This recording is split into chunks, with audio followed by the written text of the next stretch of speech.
고린도 전서에 있는 이 소위 사랑장, 우리가 이 말씀을 앞으로 한 7주, 8주 좀 생각해 보려고 하는데요.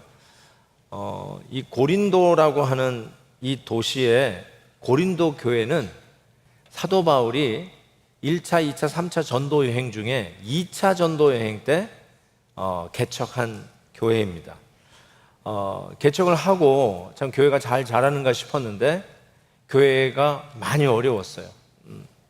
이 목회자 입장에서 자기가 개척한 교회가 많이 어렵다, 이거를 듣는 것만큼 힘든 게 없다고 저는 생각해요. 저도 그 마음을 조금 알 것 같아요.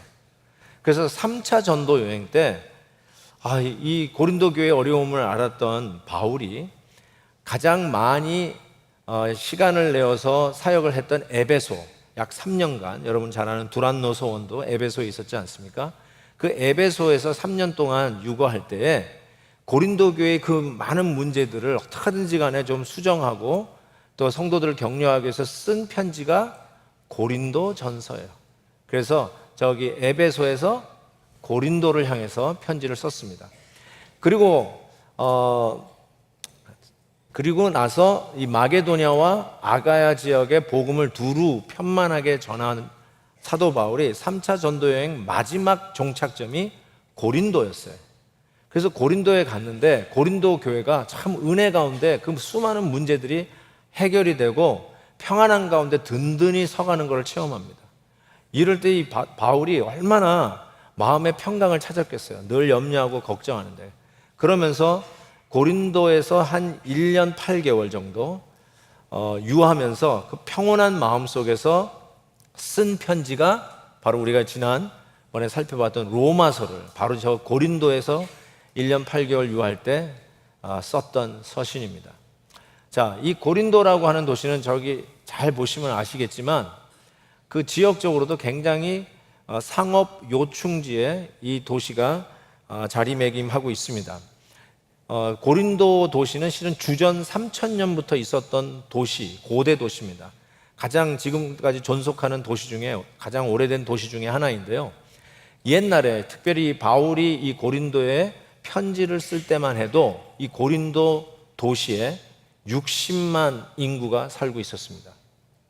얼바인에 25만 살고 있습니다. 그거 생각해 보면 고린도 도시가 얼마나 큰 도시였는지 우리가 상상할 수 있습니다. 세계의 3대 운하, 파나마 운하, 홍해 운하, 그리고 세 번째가 바로 이 고린도 운하입니다. 이것이 1897년 20세기 들어오는 직전에 저것이 개통이 되었는데요. 당연히 사도 바울이 고린도 전서를 쓸 때는 저 운하는 없었습니다. 왜 운하가 저기에 만들어졌을까요? 아까도 얘기한 것처럼 교통 요충지입니다. 저 운하가 뚫어졌기 때문에 얼마나 많이 시간이 단축되는지 우리가 알 수가 있습니다. 그런데 이 고린도에 로마 제국 당시에 로마 제국을 향해서 소위 이 구테타가 일어났어요. 이 민중 봉기가 일어났던 것입니다. 그래서 이 로마 제국이 이 고린도를 완전히 멸망을 시켜버렸어요. 그리고 그냥 그 멸망받은 잔재 그대로 놔두었어요. 그렇지만 지역적으로 이게 굉장히 요충지라는 걸 알았기에 줄리어스 시저가 로마의 황제가 되었을 때 고린도를 저렇게 놔두면 안 되겠다, 너무 우리에게 필요한 도시다 해서 아예 계획을 가지고 그 도시를 다시 건설하기 시작합니다. 그래서 소위 신흥도시가 되죠. 그래서 바울이 이 고린도 전서를 쓸 때만 해도 고린도라고 하는 도시가 신흥도시로서 개발된 후 한 100년 정도 지난 시기입니다. 그럼 꽤 오래된 도시인데 그래도 옛날 그런 타임 테이블을 생각해 보면 그래도 신흥도시라고 이야기할 수 있을 것 같습니다. 이 신흥도시로서 이 고린도 도시가 갖고 있었던 특징이 있어요. 이걸 좀 미리 알고 가는 것이 계속 전개될 메시지에 유익할 것 같아서 말씀을 드립니다. 첫째로 이 도시는 귀족들이 따로 없었습니다. 이 말이 무슨 말이냐면 기득권자들이 없었다는 거예요. 완전히 허물어졌다가 다시 도시가 섰기 때문에 소위 터줏대감, 텃세를 부리는 원주민들이 없었다는 사실입니다. 두 번째로 이 신흥도시의 특징 중에 하나가 재기를 노리는, 인생의 실패, 인생의 쓴물 짠물 다 먹었던 사람들이 새롭게 도시가 쓴다니까 내가 이번에는 저쪽에 가서 한번 재기해보리라, 성공해보리라 해가지고 수많은 사람들이 수많은 지역에서 또 다양한 인종의 사람들이 이 도시에 몰려왔다는 사실입니다. 그리고 그 결과로 이 고린도 시는 찾아오는 사람들의 목표는 한결같이 돈을 버는 것이었어요. 딴 게 아니었어요. 왜 고린도 갑니까? 돈 벌려고요, 성공하려고요, 출세하려고요. 그래서 아마 19은 왜 여길 가냐 그러면 첫째도 둘째도 셋째도 돈 때문이라고 이야기했을 것입니다. 즉 세속적인 가치관이 팽배했던 도시였고요. 그 결과로 풍기문란한 쾌락주의에 빠져든 도시가 바로 이 고린도라고 하는 도시입니다. 고린도 가보셨나요? 가보신 분은 아실 거예요. 고린도에 가면 그 고린도 옛날 그 구도시에 어디에 있든지 간에 산이 우뚝 서 있는 것을 보게 됩니다. 바로 저 산입니다. 어디를 가도 저 산이 보여요. 그런데 저 산 정상에 아프로디테 여신 신전이 있었습니다. 저 정상, 저건 신전이 아니고요, 저 정상 꼭대기에 있었어요. 그래서 저 신전을 섬기는 여자 사제들이 1000명이 넘었다고 합니다. 그런데 저 밤에 지면 매일 밤에 저 도시는 다 깜깜한데 저 산 정상이 환하게 불이 켜집니다. 그리고 어느 곳에 있든지 간에 저 산꼭대기에서 드려지는 제사 소리를 들을 수 있었어요. 그리고 제사가 끝나면 그 1000명이 넘는 여사제들이 동네로 내려와서 소위 종교적 매음 행위를 했습니다. 참 기가 막히게 타락한 도시였다는 걸 우리가 짐작할 수 있습니다. 그래서 생겨난 단어가 있습니다. 그게 뭐냐면 고린도인화되다, Corinthianized. 그래서 이렇게 풍기문란하고 정말 너무 이렇게 성적으로 타락되어 있는 사람들을 보면서 이런 얘기가 했어요. 너 고린도 사람 같다, 이렇게 얘기했어요. 그냥 그 정도로 이 도시가 이 풍기문란한 성적으로 타락한 이 도시의 대명사가 되었다는 것이죠. 문제는 뭐냐면 이곳에 바울이 2차 전도 여행 때 고린도 교회를 개척을 했어요. 목사가 교회를 개척할 때 여기저기 생각해 볼 텐데 아마 여기다 교회 개척하려고 하지는 않을 것 같다고 생각하는데 바울은 여기다가 교회를 개척했어요. 그리고 그 교회를 개척하고 떠나갔는데 문제는 뭐냐면 이 교회가 이런 타락한 고린도 도시의 문화에 노출되어 있었다는 것이죠. 그리고 당연히 그 문화의 영향을 크게 받고 있었다는 것입니다. 그래서 이 고린도 교회의 문제 중에 하나가 이런 것이었어요. 그래서 바울이 고린도전서 쓸 때 이런 수많은 문제들을 거론하는데 우리가 그냥 짐작하건대 6장 9절부터 보면 이런 내용이 나와 있어요. 충분히 고린도 교회의 문제가 뭔지 짐작할 수 있어요. 불의한 자가 하나님의 나라를 유업으로 받지 못할 줄을 알지 못하느냐? 미혹을 받지 말라. 음행, 우상숭배, 간음, 탐색, 남색, 동성연애죠. 도적이나 탐욕을 부리는 자나 술 취하는 자나 모욕하는 자나 속여 빼앗는 자들은 하나님의 나라를 유업으로 받지 못하리라. 15절, 너희 몸이 그리스도의 지체인 줄 알지 못하느냐? 내가 그리스도의 지체를 가지고 창녀의 지체를 만들겠느냐? 결코 그럴 수 없느니라. 그 당시 고린도라고 하는 이 거대한 도시 속에서 만행되어졌던 이 타락된 문화를 우리가 짐작해 볼 수 있는 글들입니다. 이 신흥도시에 따라서 돈을 많이 벌어서 소위 능력 있는 사람도 참 많았습니다. 그리고 치열한 경쟁 구도 속에서 살아남은 똑똑한 자수성가한 사람들도 이 고린도에는 많이 있었을 것입니다. 그런데 문제는 이 교회가 이 고린도 문화의 영향권 안에 있었다는 사실이죠. 그 영향권 안에 있었기 때문에 이 고린도 교회도 역시 능력 있는 사람이 참 많았던 교회였음이 틀림이 없습니다.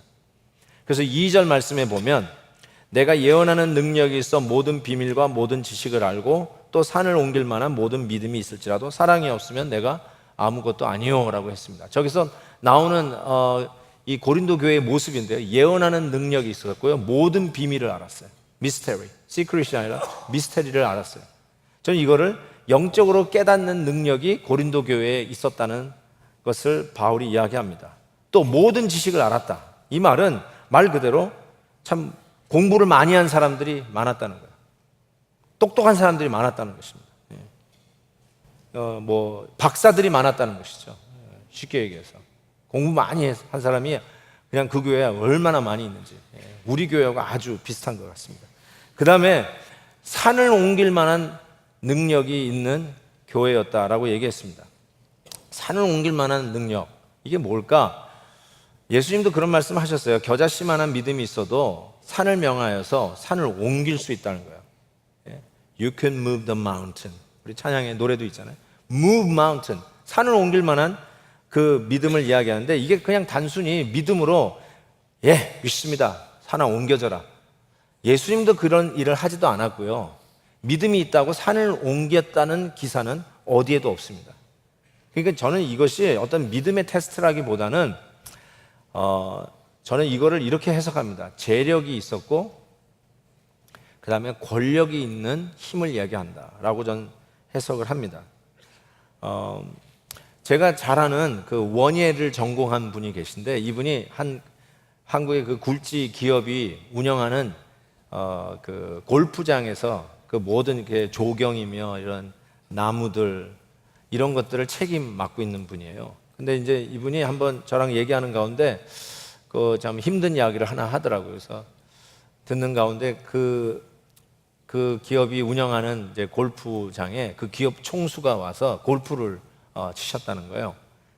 그래서 이제 골프를 쳤는데 그게 딱 쳤는데 공이 이게 나가야 할 방향으로 나가지 않냐고 이렇게 딴 방향으로 가다가 나무에 탁 부딪히고는 수비인지 아웃 오브 바운드, 오비라고 그러나요? 떨어졌다는 거예요. 그랬더니 그 기업 총수님께서 저 나무 옮겨 그랬다는 거예요. 그래서 그 명령 떨어지자마자 그 책임자니까 그 나무를 옮기느라고 아주 죽을 뻔했다고. 여러분, 산은 못 옮겼지는 몰라도 그 기업 총수는 나무는 옮겼어요. 이게 뭘 의미하냐면요, 이게 바로 힘이에요. 이게 재력이고 권력이에요. 산인들 못 옮기겠습니까? 불도저 그냥 포크레인 다 가져와가지고 이 산 깎아. 그럼 깎을 수 있는 거 아닙니까? 정말 이 고린도 교회는 이런 막강한 힘을 가진 자들이 있었다는 거예요. 고린도라고 하는 이 신흥도시에서 출세하고 권력을 잡고 재력을 모은 자들이 당연히 교회 안에 있었다라는 사실입니다. 뿐만 아니라 이 고린도 교회는 영적인 은사도 많았던 교회였음을 알 수 있습니다.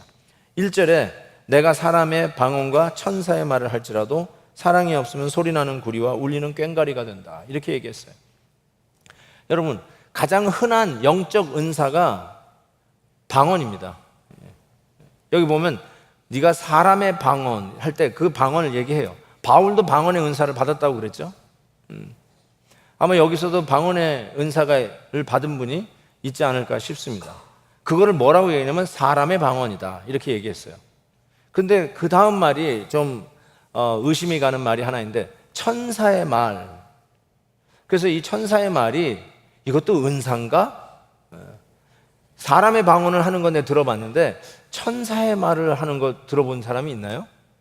근데 성경 어디에도, 특별히 고린도전서 사랑장 13장인 12장과 14장 사이에 끼어 있는데 12장과 14장이 은사장이에요.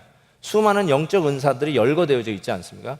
아무리 눈 씻고 찾아봐도 천사의 말을 하는 은사는 없습니다. 그러면 저기서 사도 바울이 천사의 말을 한다는 게 무슨 뜻인가? 저는 이렇게 생각합니다.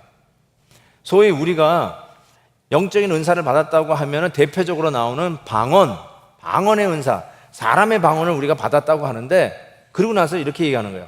가정적으로 강조하면서 설사 사람의 방언을 받은 것도 대단한 건데 천사의 말을 한다 할지라도, 그게 뭔지는 모르지만 가상적인 강조를 가지고 천사의 말을 한다 할지라도 사랑이 없으면, 핵심이 빠지면 그 귀하고 좋은 은사를 받은 것도 뭐라고 하냐면 울리는 꽹가리다.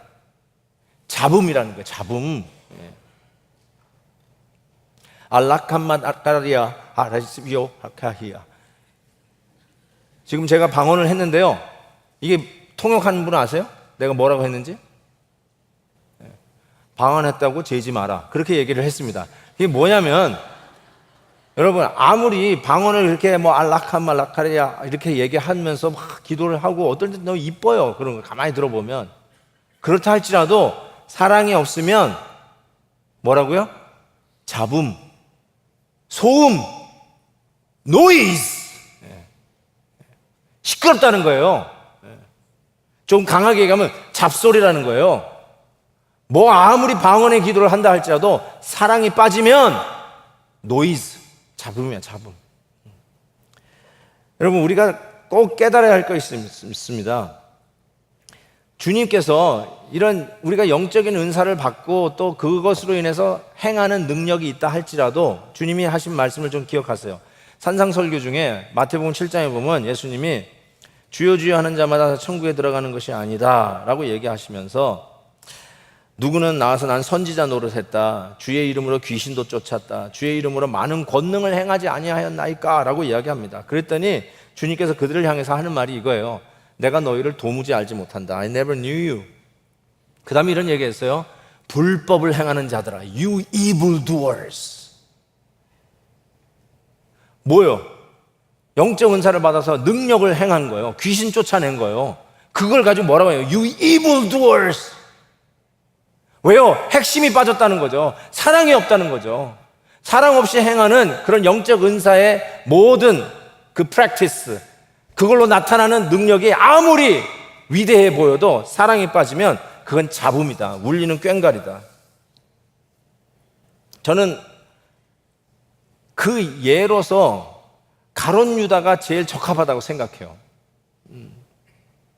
가룟 유다는 여러분 아시다시피 예수님의 12제자 중에 하나였고, 그리고 그는 회계 담당이었어요. 돈꾀를 맡은 자다, 이렇게 성경이 적고 있죠. 회계를 맡았다는 말은 예수님하고 가장 가까이 있었던 제자였다라고 해도 틀리지 않습니다. 모든 일에 재정적으로 필요할 때 바로 옆에 있었던 가룟 유다가 그 모든 일을 했다는 것인데, 그 말은 가룟 유다는 예수님이 했던 모든 기적을 친히 목격한 목격자였어요. 목격자일 뿐만 아니라 이 12제자가 first circle이라면 second circle은 70인 아닙니까? 예수님의 70인 제자들을 주님께서 둘씩 짝지어서 전도를 보내고 전도 보고를 받았던 것이 누가복음에 나오는데, 거기에 보면 이 전도 나갔던 제자들이 돌아오면서 기적을 행했던 것을 보고합니다. 주의 이름으로 귀신도 쫓아나가이다. 주님의 이름으로 기적을 친히 행했던 자들이 이 70인 제자들이었어요. 가룟 유다는 당연히 그 기적을 본 사람일 뿐만 아니라 기적을 친히 행한 사람이라니까요. 능력을 행한 사람이란 말이에요. 그런데 가룟 유다의 최후는 I never knew you. 불법을 행하는 자들아. 그런 낙오를 받을 수밖에 없었다는 것이죠. 여러분, 이 하나님의 거룩한 이 divine calculation, 계산 방법이 이해가 되십니까?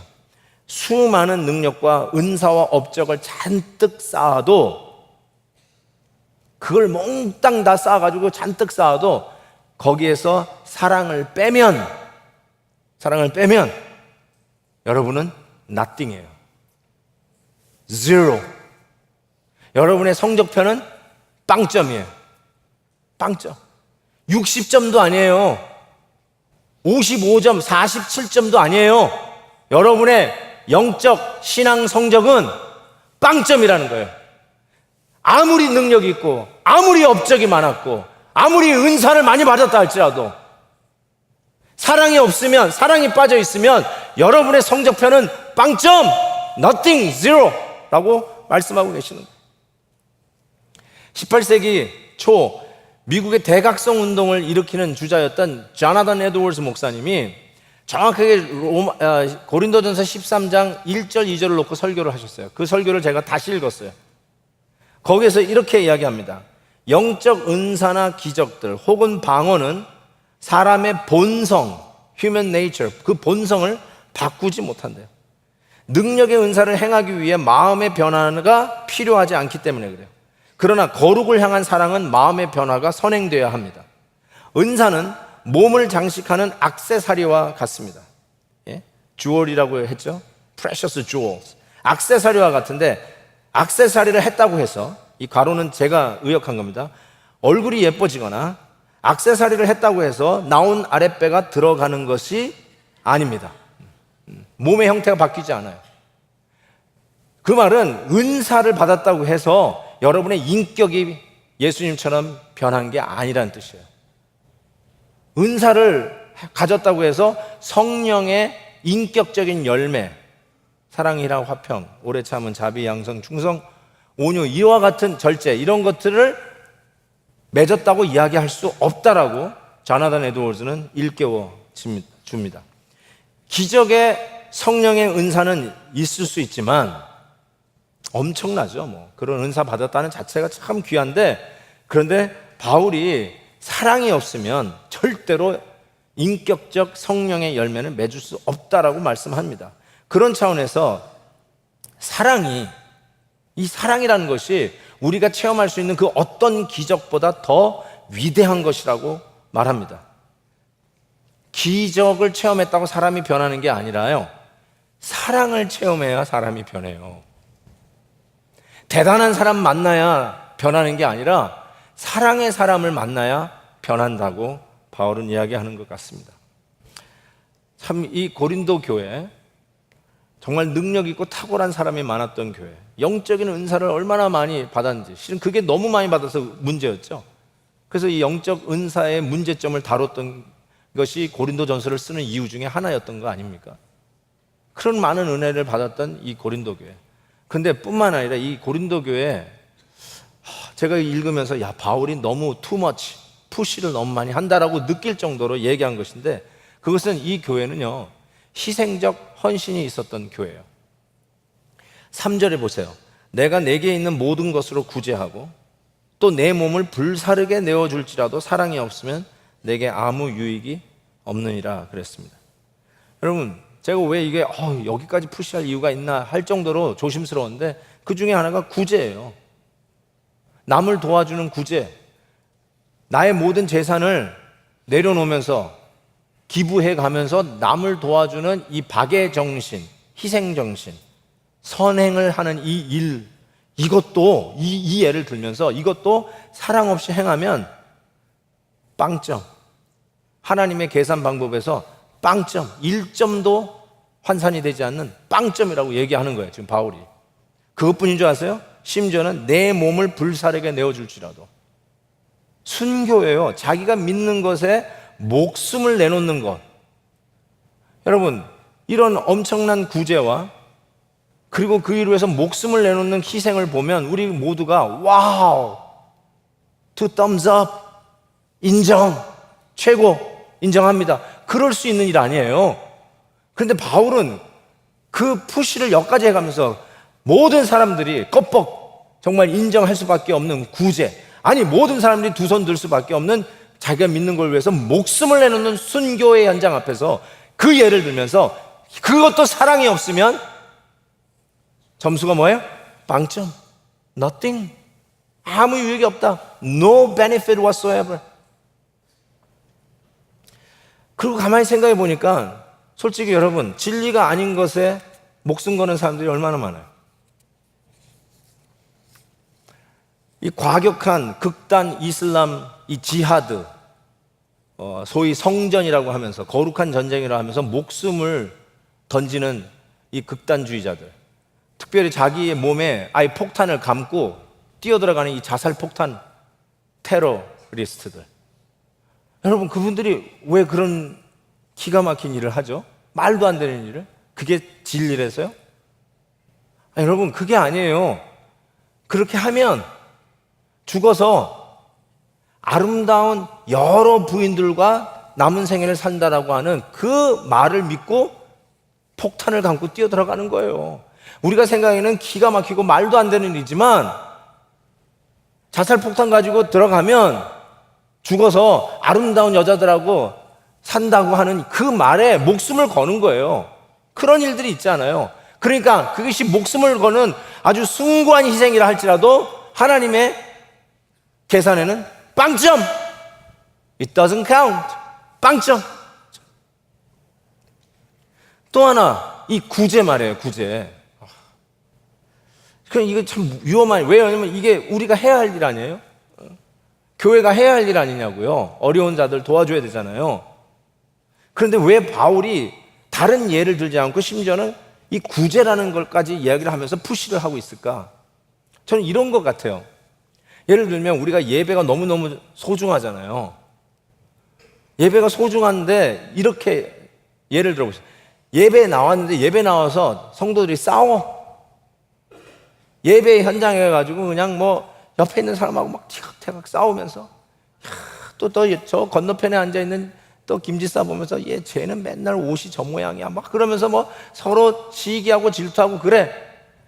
교회에 나와서 예배를 드렸으면 은혜를 받아야지. 교회 나와서 은혜를 받고 나서는 막 그냥 싸워. 주차장에서 싸우고 한바탕 하고 부엌에서 한바탕 하고 그냥. 그러니까 그때 뭐라고 얘기할 수 있어요? 이렇게 말하면 예배는 왜 나와?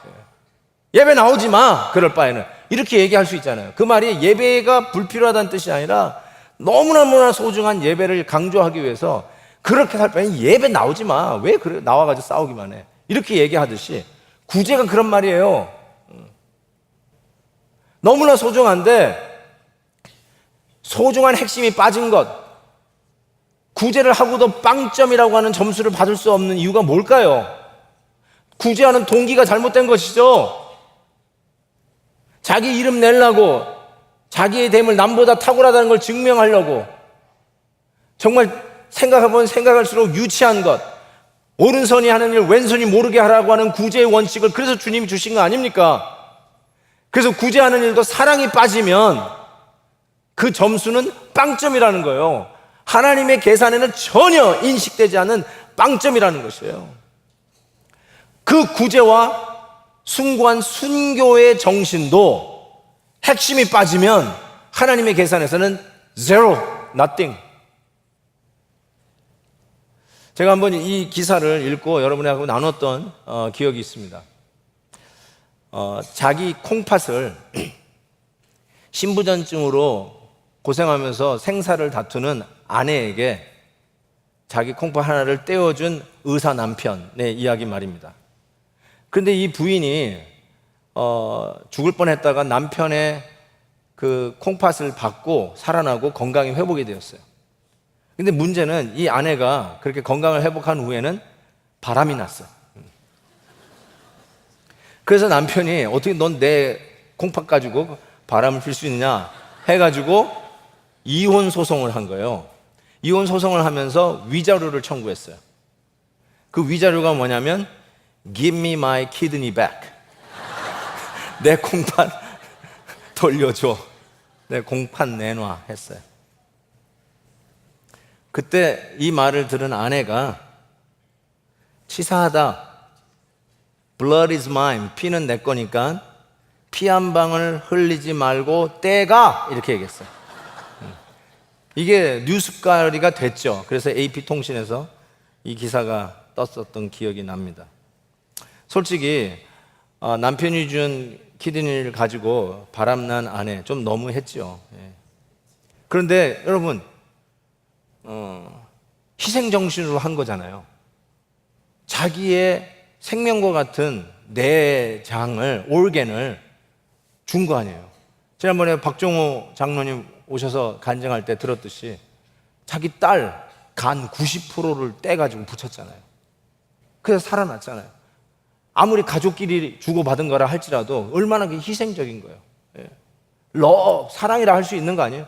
그런데 이런 숭고한 희생정신, 구제나 혹은 순교와 같은 것다 할지라도 어떤 상황이 변하면 Give me my kidney back.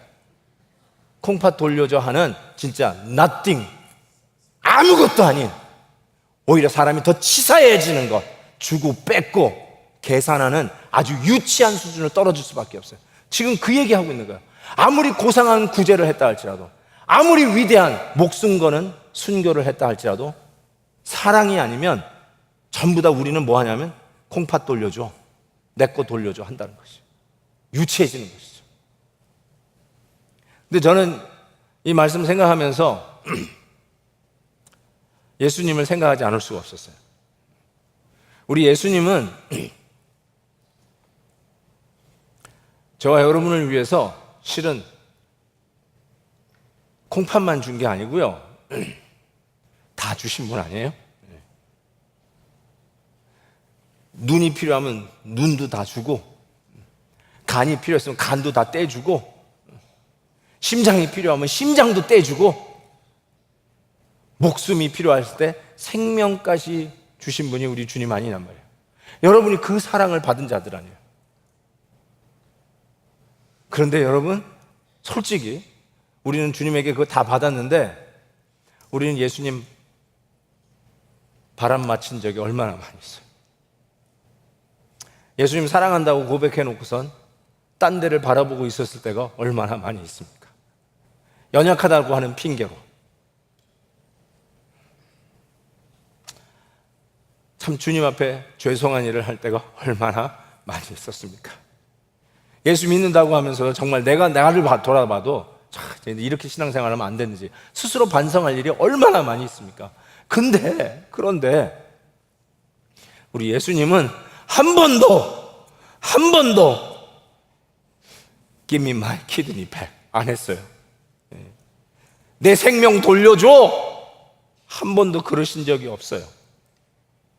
너 왜 그 모양으로 해? 상황이 바뀌었잖아요. 그 말은 뭐냐면 여러분이 잘 믿어가지고 나중에 배로 예수님에게 갚아줄 것을 기대하고 죽어주신 게 아니란 말이에요. 상황이 바뀌어도 예수님은 절대로 Give me my kidney back, 돌려줘 라고 하지 않았잖아요. 왜요? 사랑하시니까. That's it. 사랑이 그 안에 있으니까. 그러니까 우리는 예수님 돌려달라는 말을 하지 않고 오늘도 인내하시고 참고 계세요. 근데 우리는 조금 신앙생활을 한다고 좀 뭔가 좀 했다고 하면서 나도 모르게 계산하고 있어요. 그래서 그 상황에 안 맞아 떨어지고 내가 한 대로 기대한 대로 소위 인풋한 대로 아웃풋이 안 나오면 우리는 Give me my kidney back, 돌려줘를 외치기 시작합니다. 교회에서 봉사한 시간도 돌려줘, 교회를 위해서 땀 흘린 것도 아까워가지고 돌려줘, 누구에게 봉사하고 섬긴 것도 아까워서 돌려줘. 왜 그런 줄 아세요? 왜 자꾸 돌려달라고 그러는 줄 아세요? 사랑이 없는 거예요. 사랑으로 하지 않은 거예요. 사랑으로 하지 않는 모든 것은 여러분이 돌려받기를 원해요. 근데 우리 주님은 우리를 사랑으로 다 주셨어요. 그래서 여러분이 딴 점 비우고 딴 데 바라보고 있어도 돌려달라고 안 하시고 참고 계세요. 기다리고 계세요. Love is patient. 다음 주부터 또 나옵니다. 그것이 사랑의 본질 아니겠어요? 하나님의 이 거룩한 계산법 이해가 되십니까? 나에게서 사랑을 빼면 우리는 nothing입니다. 우리는 모든 것을 가졌다 할지라도 사랑을 빼면 우리는 nothing이에요. 그렇지만 우리가 가진 거 없고 세상적인 판단으로서 레주메도 신통치 않고 별 볼 일 없다 할지라도 나에게 예수님이 있으면 I am everything. 나는 모든 것을 가진 자예요. 믿습니까? 우리가 그 사랑 받은 자답게 다시 우리가 베푸는 사랑이 어떠한 사랑이어야 되는지를 생각해 봤으면 좋겠어요. 좀 오래된 찬송인데요, 여러분 한번 불러보고 싶은 찬송이 있습니다. 우리 사랑의 주인공 예수님만 바라보면서 이 찬양 한번 해봤으면 좋겠어요. 하나님의 사랑을 사모하는 자, 하나님의 평안을 바라보는 자, 너의 모든 것 창조하신 우리 주님이 너를 얼마나 사랑하시는지. 주님의 사랑 기억하면서 이 찬양 한번 같이 부릅니다. 하나님의 사랑을 사모하는 자, 하나님의 평안을 바라보는 자, 너의 모든 것 창조하신 우리 주님이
할 수 있으시면 한번 손을 가슴에 대고 고개를 숙이고 기도했으면 좋겠어요.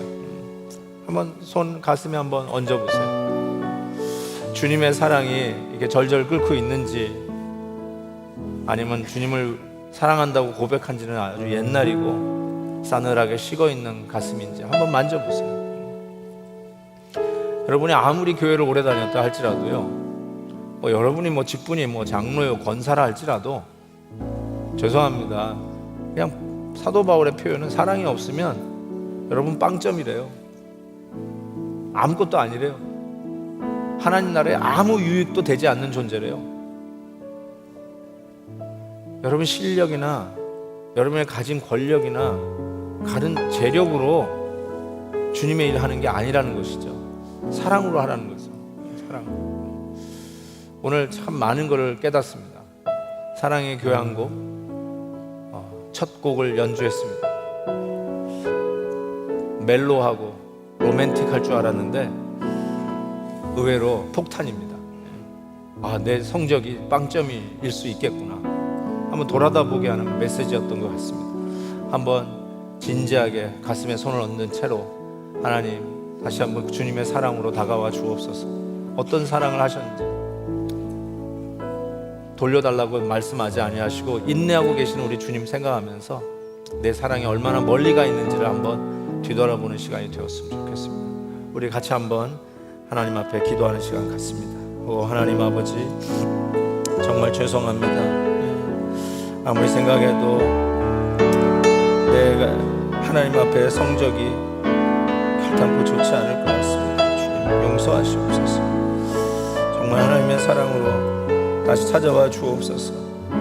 우리 주님 한 번 더 나한테 돌려달라고 말씀하지 아니하시는 그 놀라운 사랑, 우리 주님의 생명 갖고 살아가는데 하나님, 주님 위해서 다시 한번 어떠한 사랑을 베풀며 살아가야 되는지 깨닫도록 주님 도와주시기를 간절히 빌고 원합니다.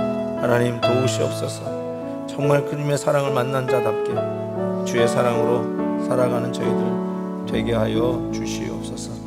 감사합니다. 주님 앞에 모든 영광 올려드리며 예수님의 이름으로 기도하옵나이다. 아멘.